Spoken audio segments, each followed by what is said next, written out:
പൂക്കളാണ്. Lemon wine. ഇത് ശരിക്കും ഇത് ഇത്തിരിയുടെ വലുതാവുമ്പോൾ നമുക്കിത് ജ്യൂസ് ആക്കാനും അച്ചാറിനും ഒക്കെ പറ്റും. ഇത് നല്ല പൂക്കളും മണമുള്ള പൂക്കളായിരുന്നു. ഈ ആർച്ചിലും ഒരു 6-7 തരം ചെടികളുണ്ട്. എപ്പോഴും ഏതെങ്കിലും ഒരു പൂവ്. ഇതതുപോലെ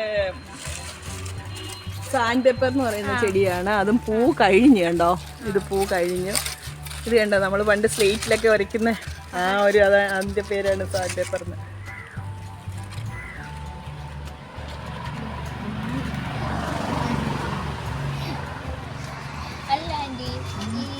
ജോലിക്കൊക്കെ ഇറങ്ങി പോകുമ്പോഴേ അപ്പോൾ ഇതൊക്കെ ആരാണ് ശരിക്കും നോക്കി നടത്തുന്നത്? ഞാൻ വൈകിട്ട് വന്നാലും എനിക്ക് അത്യാവശ്യം ഞാൻ ലേബർ ഓഫീസറായിരുന്നു. അത്യാവശ്യം നല്ല സ്ട്രെസ്സുള്ള സമയത്തും രാത്രിയിൽ പോലും അതുകൊണ്ട് കീടങ്ങളുടെ ശല്യം കുറവായിരുന്നു. കാരണം രാത്രി കാലത്തൊക്കെ നമ്മൾ ലൈറ്റുമായിട്ട് ഇങ്ങനെ പോകുമ്പോഴേ അതുകൊണ്ട് കീടമൊക്കെ ഇച്ചിരി കുറഞ്ഞിരിക്കുമായിരുന്നു. നമുക്ക് സമയം നമ്മൾ ഉണ്ടാക്കുന്നതാണ് മോളെ. ഞാൻ ഇതൊക്കെ ചെയ്യുമ്പോൾ എന്നോട് എനിക്ക് ചോദിക്കും, ഈ ഫിലനോസിസിനകത്ത് അതൊക്കെ പിടിപ്പിക്കുന്ന ഇച്ചിരി ക്ഷമ വേണ്ടതാണ്. പക്ഷെ അത് സമയം എന്ന് പറയുമ്പോൾ നമ്മൾ ആലോചിക്കുന്ന അച്യുതമേനോൻ പുസ്തകം എഴുതിയിരുന്നു, വായിച്ചിരുന്നു. കേരള മുഖ്യമന്ത്രിയായിരുന്ന അദ്ദേഹത്തിന് അത് ആ കാലത്തൊക്കെ എല്ലാം മാനുവലി നമ്മൾ ചെയ്യേണ്ട സമയത്ത് ചെയ്യാൻ പറ്റിയിരുന്നുവെങ്കിൽ നമുക്ക് നമ്മുടെ സമയം ഒരുപാട് കിടക്കുമല്ലേ. അപ്പോൾ എല്ലാവർക്കും 24 മണിക്കൂറല്ലേ ഉള്ളൂ. അത്രയും എനിക്ക് അങ്ങനെ തോന്നുന്നില്ല. ഇപ്പോൾ പിന്നെ റിട്ടയറായി ഒന്നും കൂടി. പക്ഷെ ഇപ്പോഴും എൻ്റെ ശ്രദ്ധ ഇച്ചിരി കുറഞ്ഞെന്ന് തോന്നുന്നു കേട്ടോ. പിന്നെ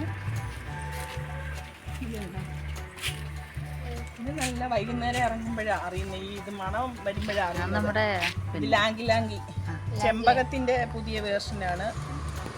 നിശാഗന്ധി അല്ലല്ലയോ? നല്ല മണം കണ്ടോ. വിരിഞ്ഞു വരുമ്പോ നമുക്ക് അറിയാൻ പറ്റും. ഇത് നമ്മുടെ ഞാൻ വിചാരിച്ച നിശാഗന്ധിയാണ്. ഒന്നുകൂടെ തന്നെ അതെടുത്തോ, മോളെടുത്തോ. നല്ല മണമാണ്. ചെല്ലത്താമരി ചെറു ചെറു ചുണ്ടിൽ ചൂടിയോ ചെല്ലത്തേനുമായി കനവുകളുള്ളിത്തൊള്ളിയോ.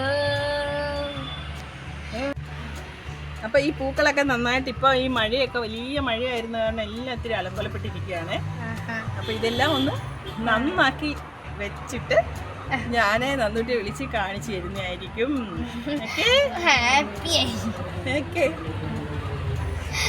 അപ്പൊ കേട്ടില്ല ഫ്രണ്ട്സ്. അപ്പൊ അടുത്ത വീഡിയോ വരുന്നതായിരിക്കും. എല്ലാവർക്കും ടാറ്റ ബേബി, സീ യു.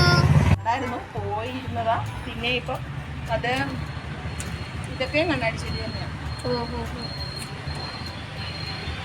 കൊറേ വെറൈറ്റി ഉണ്ടായിരുന്നു. അതൊക്കെ വെറൈറ്റികളാണ്. ഇപ്പൊ പോയിട്ട് പിന്നെ ബിഗോണിയയുടെ വലിയ കളക്ഷൻ ഉണ്ട്. ഇതിന് മുൻപ് ആരെങ്കിലും ഇതുപോലെ വീഡിയോ എടുക്കാൻ വന്നിട്ടുണ്ടോ? അതിന്റെ ഇതുപോലെ ചെടികളുടെ ഇവിടെ ബിഗോണിയ തന്നെയാണ്. ബിഗോണിയയുടെ അവിടെ ഒരു കോർണറുണ്ട്.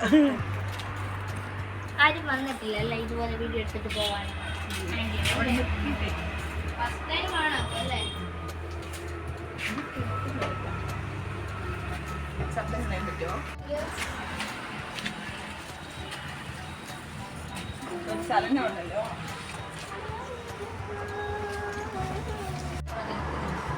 ബുദ്ധനെ വെച്ച് കേട്ടോ.